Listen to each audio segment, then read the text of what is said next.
Business ടൂറോ ഈ സമയത്തോ? എന്തിനാ? കൊള്ളാം. നീ പറയുന്നത് കേട്ടാ തോന്നും കമ്പനിയുടെ MD ഞാനാണെന്ന്. എടി മോളെ, ഞാൻ വെറും റീജിയണൽ മാനേജരാ. ഉടൻ എത്തണമെന്ന് MD വിളിച്ചു പറഞ്ഞാൽ പോകാതിരിക്കാൻ ഒക്കുമോ? എന്നാലും കല്യാണം എടുത്തിരിക്കുന്ന ഈ സമയത്ത്. കല്യാണത്തിന് ഇനി സമയമില്ലേ? മാത്രമല്ല ജപ്പാനിലേക്കോ ഇംഗ്ലണ്ടിലേക്കോ ഒന്നും അല്ലല്ലോ പോകുന്നത്, ഹെഡ് ഓഫീസിലേക്കല്ലേ. Emergency meeting ആയതുകൊണ്ടല്ലേ.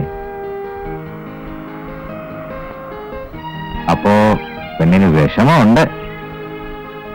ഒരു 3 ദിവസത്തെ കാര്യമല്ലേ ഉള്ളൂ മോളെ. ഞാൻ അവിടെ എത്തിയാലുടനെ വിളിക്കാം, പോരെ?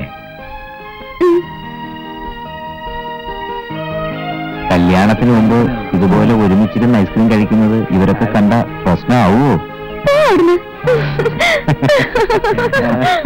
തലയ്ക്ക് പിടിച്ചിരിക്കുക രണ്ടിനും.